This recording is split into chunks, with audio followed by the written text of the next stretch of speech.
오늘은 누가복음 10장 말씀을 통해서 말씀을 깨닫는 지혜와 응답받는 기도의 은총이 우리에게 넘치게 될 줄로 믿습니다. 누가복음 10장은 확대된 예수님의 제자들, 바로 70인의 제자들을 파송하는 이야기가 나옵니다. 그런데 이 이야기는 다른 복음서에는 안 나와요.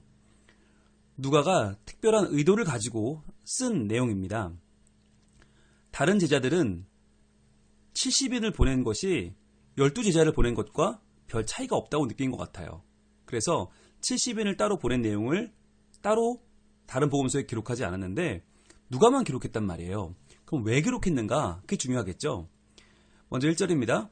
그 후에 주께서 따로 70인을 세우사 친히 가시려는 각 동네와 각 지역으로 둘씩 앞서 보내시며 라고 기록합니다.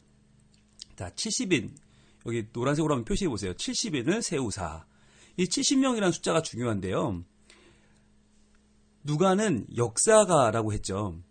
역사가인 누가는 예수님이 하신 행적 하나하나를 바라보면서 그 행적이 어떤 뜻이냐, 어떤 의미가 있느냐, 특별히 역사적인 의미를 발견하려고 노력했습니다. 그런데 구약의 출애굽 여정에서도 70인을 세웠던 적이 있거든요. 바로 모세가 혼자 그 백성의 모든 일거수일투족을 다 이끌어가고 다 통제할 수 없었잖아요.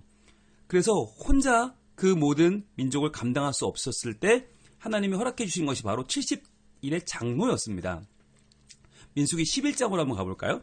민수기 11장에는 그 이야기가 나와 있는데 민수기 11장 1절부터 이제 이야기가 나오는데요. 바로 악한 말로 백성들이 여호와 들으시기에 원망을 하죠. 그랬더니 여호와께서 들으시고 진노하사 여호와의 불을 그들 중에 붙여서 진영 끝에 사르게 하십니다. 그래서 다베라라고 하는 이름을 붙이시는데 그 중에 4절에 보시면 그들 중에 섞여 사는 다른 인종들이 탐욕을 품음에 그랬어요. 이스라엘 자손도 다시 울며 이르되 누가 우리에게 고기를 주어 먹게 하랴. 자, 고기를 먹고 싶다는 거죠. 만나는 아무리 먹어도 특별한 맛이 나지 않았던 것 같아요. 그래서 고기를 달라 라고 그들이 소위 데모를 합니다. 반란을 일으킵니다. 이럴 때 모세가 너무 힘들고 너무 괴로웠어요. 그래서 11절에 이렇게 말합니다. 모세가 여호와께 여짜오되 어찌하여 주께서 종을 괴롭게 하시나이까? 어찌하여 내게 주의 목전에서 은혜를 입게 아니하시고 이 모든 백성을 내게 맡기사 내가 그 짐을 지게 하시나이까? 자, 혼자 모든 짐을 지고 있는 것이 너무 괴롭단 말이에요. 너무 힘들었단 말이에요. 자, 그러자 예수님께서 16절에 이렇게 말씀하시죠. 하나님께서 민수기 11장 16절 여호와께서 모세에게 이르시되 이스라엘 노인 중에 내가 알기로 백성의 장로와 지도자가 될 만한 자 70명을 모아 내게 데리고 와 회방에 이르러 거기서 너와 함께 서게 하라 그러셨죠. 70명을 뽑으라는 거예요. 너와 함께 할 사람 70명. 그래서 어떻게 해요? 17절 내가 강림하여 거기서 너와 말하고 내게 임한 영을 그들에게도 임하게 하리니 그들이 너와 함께 백성의 짐을 담당하고 너 혼자 담당하지 아니하리라. 그랬단 말이에요. 그러니까 모세가 혼자서 그 백성을 다 감당할 수 없기 때문에 하나님이 70명의 장로들에게 친히 강림하셔서 그들을 영적으로 감화시켜서 그들을 통해서 그 민족이 하나님을 만나게 하겠다. 즉 하나님께서 친히 그들을 마치 젖 먹는 아이를 품듯이 그들을 품고 약속의 땅을 향해 걸어가시겠는데 자 그러기 위해서는 함께하는 장로들 70명이 필요하다라고 했던 거죠. 자 그랬던 것처럼 지금 예수님 한편으로 보면 구약의 출애굽을 인도했던 모세의 역할을 지금 예수님이 감당하시는 거 아닙니까? 모든 이들의 죄악 가운데에서 새로운 하나님 나라로 새롭게 인도에 가시려는 엑소더스의 길을 가시는데 그 길에 함께하는 자가 누구냐? 70명의 제자였다는 거예요. 그러니까 예수님이 혼자서 이 일을 감당하실 수 있겠죠. 그러나 예수님이 하시는 일이 역사가 누가의 눈에는 이것은 모세가 했던 출애굽과 동일한 사역을 하시는구나. 그래서 70인을 따로 세워서 각 동네와 각 지역으로 둘씩 앞서 보내신 사건을 따로 기록하고 있는 것이죠. 자, 그래서 이 70인을 어떻게 보내셨는가 보면 친히 가시려는 각 동네와 각 지역으로 둘씩 앞서 보내셨다고 그랬어요. 자, 보세요. 각 동네와 각 지역으로 보내셨다는 말은 뭐죠? 어느 곳이나 가리지 않고 잘 사는 곳이든 못 사는 곳이든 산촌이든 어촌이든 어디든 가리지 않고 차별하지 않고 똑같이 보냈다는 거예요. 그러니까 여러분, 이 전도에 의해서는, 이 복음을 전하는 데 있어서는 어느 하나의 절대적인 법칙이 없어요. 매 순간 구체적인 상황을 만나는 거죠. 각 동네와 각 지역 속에서 해야 될 일이 다를 수 있는 거예요. 그래서 우리는 전도할 때 항상 뭘 기억해야 되느냐, 원칙에 집착할 것이 아니라 우리가 각 상황 속으로 들어가서 그 상황을 만나서 새로운 그 상황에 적응할 수 있는 우리의 믿음을 잘 형성하는 것이 중요하죠. 그것이 말씀이에요. 그리고 그 말씀을 가지고 내가 어떻게 증거해야 될까라고 하는 것을 내가 전달할 말씀의 내용을 준비하는 거죠. 그래서 저희가 말씀 묵상 훈련학교를 하고, 그걸 통해서 기도 훈련학교, 그리고 복음 훈련학교까지 훈련학교 12주짜리 과정 3개를 하는 이유가, 말씀을 묵상해야 그것으로 기도하고 그것으로 복음을 전할 수 있기 때문이죠. 거기까지 가야 이제 정말 능동적인 예수 그리스도의 제자라고 할 수 있는 거죠. 자, 그리고 이것은요, 혼자 할 수 있는 일이 아니에요. 몇 명씩 보냈다고요? 둘씩 앞서 보내셨다. 둘씩이에요. 보냄받은 자로 우리는 혼자 걸어가지 않고요, 함께 동행이 있다는 거예요. 왜? 서로 도와야 되니까. 서로 보완해줘야 되니까. 여러분, 복음을 전하는 건, 이건 독불장군으로 할 수 있는 일이 아닙니다. 함께 해야 되고요, 함께 보조를 맞춰야 됩니다. 그래서 내가 내 욕심으로 경쟁하듯이 하는 것이 아니라, 전도는 함께 해나가는 것이고, 하나님 나라의 복음을 전하는 것은 우리가 서로 협력해서 선을 이루어가는 것이죠. 자, 그리고 또 뭐라고 하시냐면, 친히 가시려는 곳에 앞서 보내셨다고 그랬죠. 친히 예수님이 가시는 곳, 예수님 가시려는 그곳에 앞서 보낸다는 것은 무엇을 말하냐면, 예수님의 명확한 계획 가운데에서 우리가 간다는 거예요. 그러니까 예수님의 명확한 보호하심의 약속이 있다는 겁니다. 왜냐하면 우리 뒤에 예수님이 그 길을 따라오신다는 얘기예요. 우리가 먼저 가지만 그 길을 예수님이 함께 오시면서 우리를 받아주시고 도와주시고 인도하신다. 그래서 우리가 지치지 않도록, 우리가 넘어지지 않도록 붙잡아 주시는 우리의 믿음의 원동력이 바로 주님께 있음을 주님은 말씀하고 있는 것입니다.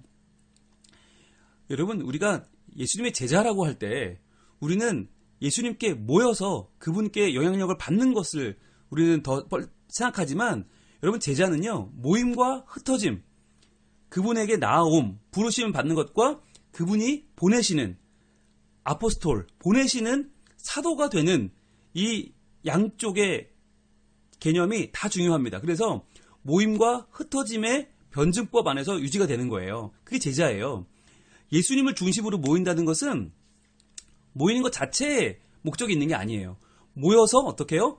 예수 그리스도의 능력을 받고 예수 그리스도를 우리의 구주로 고백하면서 다 은혜를 받아요. 그 다음에 어떻게 해요? 세상으로 흩어져서 하나님의 일을 하고 하나님의 나라 복음을 전하는 거죠. 그리고 때가 되면 다시 모여요. 그러면서 영적인 능력을 유지하면서 또 나가서 예수 그리스도의 복음을 전하고 또 모이고, 이렇게 제자는 모임과 흩어짐이 중요한데, 교회도 마찬가지죠. 교회도 모이는 교회가 있고 흩어지는 교회가 있어요. 예, 요즘 코로나19 사태 이후로 중요해진 말이 바로 흩어지는 교회죠. 그 전까지는 모이는 교회만 중요했어요. 모여서 은혜 받고, 모여서 우리가 무엇을 하고, 우리가 교제하고, 우리가 선한 일을 하는 게 중요했지만, 이제는 그것만큼이나 흩어지는 교회도 중요해진 거죠. 그렇게 해서 꼭 주일날은 모이고 평일날은 흩어진다는 말이 아니라, 우리가 어디에 있든지 예배할 수 있고, 어디에 있든지 복음을 전할 수 있는, 어디에 있든지 내가 하나님의 제자로 서서 복음을 증거할 수 있는 한 사람의 신앙인으로 바로 서는 거죠. 그렇게 해서요, 이제는 우리가 모이는 이 건물로서의 교회가 아니라 이 세계 전체가 교회인 것이에요. 더 넓게 보면 우주적인 개념의 교회를 생각해 볼 수 있습니다. 그래서 종교적인 공간, 종교적인 시스템, 이 교회가 아니라 내가 어디에 있든지 내가 선 자리를 변화시키는 하나님의 참된 생명의 공유자로서의 제자, 개념이 필요한 것이죠.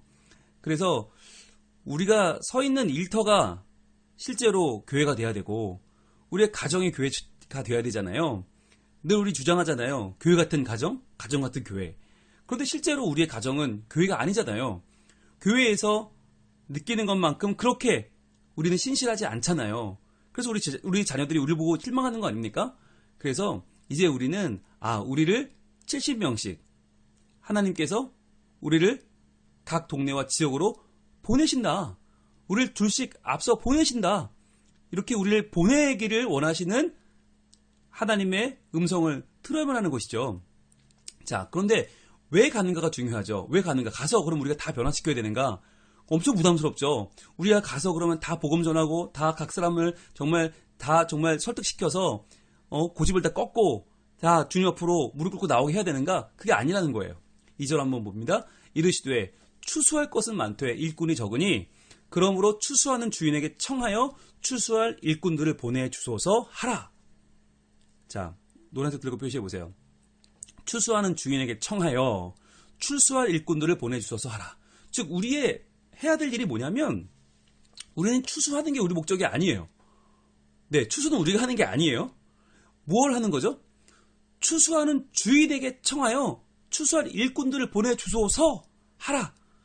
즉 일꾼을 보내달라고 요청하는 게 우리의 일이라는 거예요. 자, 추수할 것은 많아요. 근데 일꾼이 적어요. 그런데 이것을 주님은 하지만 우리는 몰라요. 그러니까 어떻게 해요? 나가야 되는 거예요.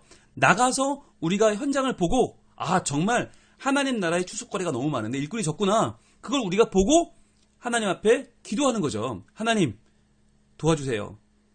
너무너무 추수할 거리가 많은 추수할 일꾼들이 없어요. 보내주세요. 라고 우리가 기도하라는 거예요. 그래서요. 전도의 길은 기도의 길이기도 합니다. 복음을 전하는 데는 항상 기도가 따라갑니다. 그래서 우리가 기도훈련학교 다음이 복음훈련학교인 이유가 연결되는 이유가 항상 복음을 전하는 것은 기도하는 일과 항상 맞닿아 있기 때문이에요. 자, 그럼 더 중요한 건 뭐냐면 그러면 추수할 일꾼들이 누구냐 하는 거죠. 하나님이 보내주시는 추수할 일꾼들은 그럼 천사입니까? 그럼 우리랑 관계없는 외계인입니까? 아니잖아요. 이 땅에 추수할 일꾼들은 누구예요? 바로 우리가 만나 우리를 통해서 하나님의 복음을 듣게 되고 우리를 통해서 하나님의 나라를 알게 되는 하나님의 백성들이죠. 그래서 그들은 단순히 우리가 추수의 대상만이 아니라 그들이 나아가서는 함께 추수해야 될 일꾼이라는 거예요. 그래서 우리의 전도는 일방적으로 나는 알고 너는 모르고 나는 살았고 너는 죽었고 나는 잘났고 너는 못났고 이게 아니라 그 안에 숨쉬고 있는 하나님의 생명을 일깨우는 거죠. 그래서 하나님이 당신을 얼마나 사랑하시는지 하나님이 당신을 얼마나 귀하게 찾고 계시는지를 알려주고 그 사람 안에 있는 하나님의 형상을 일깨워주는 거. 그래서 우리가 함께 이 세상이라는 들판으로 걸어나가서 적극적으로 능동적으로 주님의 복음을 전할 하나님의 사람들을 만들어내는 것이죠. 그렇게 해서 여러분 진정한 복음의 간증은 어디서 나옵니까? 내가 많이 전도했다는 게 아니잖아요. 내가 전도한 한 사람이 세례받는 것. 내가 전도한 한 사람이 교회 일꾼 되는 것. 내가 전도한 한 사람이 또 누군가의 생명을 전도하는 것. 그게 가장 큰 간증이지 않습니까? 그러니까 우리는 항상 기도하는 마음으로 내가 다 구원시킬 거야가 아니라 내가 만나는 한 사람이 그 사람이 하나님의 능력으로 변화되어 말씀으로 변화되어 그 사람이 새롭게 하나님의 나라 백성이 되고 하나님 나라를 증거하는 거룩한 일을 감당하게 되는 것. 이것이 우리의 목표가 되어야 되는 거죠. 자, 그러면 우리를 보내시는 예수 그리스도의 마음은 어떤가? 우리에게 무엇을 기대하시고 또 우리는 어떻게 따라가야 되는가? 3절입니다. 3절 같이 읽습니다. 갈지어다 내가 너희를 보냄이 어린 양을 이리 가운데로 보냄과 같도다. 그러셨어요. 자, 내가 너희를 보낸다. 이게 확실히 중요한 거죠. 중요한 개념이에요. 예수님이 제자들을 보내십니다. 하나님이 우리들을 보내십니다. 어디로 보내요? 세상으로 보내죠. 그런데 이게 무엇과 같냐면 어린 양을 이리 가운데 보낸 것 같다는 거예요. 저는 처음에 이 말이 좀 어려울 거야, 힘들 거야 그런 말인 줄 알았어요. 어린 양이 이리 가운데로 가면 좀 힘들겠구나, 어렵겠구나, 이게 복음 전하는 게 쉽지 않구나 정도인 줄 알았어요. 그런데 여러분 그게 아니죠. 여러분 어린 양을 이리 가운데로 보내면 어떻게 됩니까? 좀 힘듭니까? 좀 괴롭습니까? 아닙니다. 차 먹힙니다. 다른 선택지가 없어요. 1위는 어린 양을 잡아먹게 되어 있어요. 그렇다면 왜 보냅니까? 아니 1위를 어린 양 가운데로 보내면 좀 괜찮죠. 니들이 잡아먹어. 그럼 괜찮아요. 그런데 어린 양을 1위 가운데 보내면 잡아먹혀버리는데 어떡해요. 아무것도 안 되잖아요. 왜 보내는 거예요? 여러분 한번 잘 생각해 보세요. 지금 이 말씀을 듣고 있는 우리는 양이에요, 1이에요? 네, 양이라고 하고 싶죠. 네, 맞아요. 우리 1위보단 양이 가까워요. 그죠? 우리는 적어도 예수님을 알고 하나님 나라의 백성이니까. 그런데 우리가 처음부터 양이었나요? 아니었어요. 우리가 1위였어요. 1위요. 나밖에 모르고 예수님도 모르고 하나님 나라도 모르고 내 욕심만 위해 사는 1위였어요. 그런데 1위였던 우리가 어떻게 양이 됐나요? 예수님께서 우리를 위해서 이 땅에 오셔서 우리에게 잡아먹혀 죽으셨기 때문이에요. 예수님이 죽으셨기 때문에 1위였던 우리가 양이 됐어요. 하나님을 아는 하나님 백성이 되었어요. 이것처럼 우리도 양이 되어서 어린 양이 되어서 이 세상이라고 하는 1위 가운데 나가서 먹혀야 한다는 거예요. 우리가 그들에게 먹힘으로 세상에 희망이 생기는 거예요. 여러분 죽음은 잠깐입니다. 그러나 생명은 영원하죠. 우리가 세상에 나가서 어린 양이 1위 가운데 보냄을 받아서 그들에게 먹히면 그들이 양이 되는 거죠.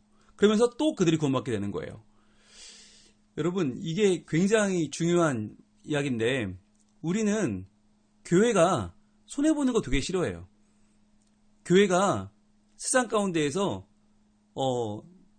우리의 유익을 놓치는 걸 굉장히 신경 써요. 그래서 뭐 술집도 열고 클럽도 열고 다 유흥지도 여는데 왜 교회만 닫으라고 하느냐라고 기분 나빠해요. 그러나 여러분 교회가 자기의 유익을 생각할 때 전도의 길은 막힙니다. 교회가 나를 내어주고 교회가 양보하고 교회가 잡아먹히는 길을 가야 그래야 세상이 바뀌는 거예요. 그래야 세상이 변화되는 거예요. 그래서 이번에 얼마나 많은 교회가 이 코로나 사태로 교회 문을 닫았습니까? 이게 우리 정말 얼마나 괴로운 일이에요. 얼마나 못할 짓이에요. 그런데 교회 문을 닫는 이유가 뭐냐? 왜 교회를 폐쇄하는가? 그렇게 함으로써 교회가 좋은 본을 보임으로써 코로나 확산을 막고 국민의 생명을 구하는 거죠. 여러분 그랬기 때문에 교회가 현재 이 나라의 코로나 확산을 막고 있는 거예요. 큰 역할을 하고 있는 거예요. 아마 이 코로나 사태가 끝나고 나면 많은 사람들이 예측하기로 종교성이 사라질 것이다. 교회가 힘들어질 것이다. 근데 저는 반대라고 봅니다. 그렇지 않을 것이다. 교회가 자발적으로 문을 닫고 교회가 양보하고 교회가 물러섰던 것을 기억하는 사람들이 훨씬 더 많을 것이다. 그래서 그들이 교회가 우리를 위해서 이렇게까지 도와줬구나 라고 저는 도리어 전도가 되고 도리어 그들이 하나님을 믿게 되는 계기가 열릴 거라고 저는 믿습니다. 손해보는 길을 갑시다. 잡아먹히는 길을 갑시다. 초대교회를 생각해 보세요. 지금 북한 교회를 생각해 보세요. 속수무책으로 당했어요. 어마어마한 사람이 죽었어요. 1위 가운데 있는 어린 양의 꼴이에요. 그런데 그 초대교회의 헌신과 순교로 로마가 기독교가 됐습니다. 로마가 점령됐습니다. 북한도요. 결국 어떻게 저체제가 무너지겠습니까? 지금 기도하는 이들의 기도와 믿음과 순교로 인하여 북한도 로마처럼 정복될 줄로 믿습니다. 지금도 이 지구상에서 가장 많은 순교자를 내고 있는 것이 북한입니다. 우리도 위에서 기도해야 되는 거죠. 어린 양이 늑대에게 먹히는 것을 과연 하나님 보고만 계실까? 그렇지 않겠죠. 그 자리에 참된 생명의 씨앗을 뿌려주시고 그 생명이 꽃피우게 해주실 것입니다. 코로나19 사태로 모든 것이 가라앉고 모든 것이 사라져버린 것 같은 이때에 다시 한번 하나님의 생명의 씨앗이 터오르려면 교회가 어린 양이 되어서 세상이라는 이리 가운데로 보내져야만 합니다. 우리를 내어주고 세상을 얻는 예수 그리스도의 길을 가는 하나님의 사람들이 많아질 때 우리 지역에도 하나님 나라가 이루어지고 하나님이 꿈꾸시는 바로 그 화평의 나라, 자유의 나라, 기쁨의 나라, 진정한 사랑의 나라가 우리 가운데 이루어질 줄로 믿습니다. 기도하겠습니다. 하나님, 예수님은 70명의 제자들을 따로 떼어서 각 지방과 마을로 둘씩 앞서 보내십니다. 이것은 바로 우리 하나님의 사람들을 세상으로 보내시는 예수님의 사명을 주시는, 우리를 보내주시는 예수님의 명령임을 저희는 기억합니다. 모이는 데만 급급했고 흩어지는 교회로서의 역할을 잘 감당하지 못했던 우리, 모여서 예배하는 것은 좋아했지만 흩어져 복음을 전하는 데는 미숙했던 우리에게 이렇게 흩어지는 교회의 기회를 주셨음을 감사합니다. 우리가 세상을 향해서 나아가는 것이 어린 양을 이리 가운데로 보낸 것 같을진데 저희들 기꺼이 잡아먹히고 내어주고 손해보는 삶을 살아 우리의 교회의 헌신과 희생을 보고 세상이 마음을 열고 나와 하나님 백성 되는 거룩한 꿈을 꾸게 하여 주시옵소서. 주님, 이렇게 어려운 상황에서도 믿음 갖게 하시고 그 믿음을 지키게 하시니 감사합니다. 한국교회의 희생과 헌신으로 말미암아 이 땅이 회복되고 하나님 나라 이루어지는 거룩한 꿈을 우리 모두 꾸게 하시고 그 꿈을 이루어 주시옵소서. 예수님 이름으로 기도합니다. 아멘.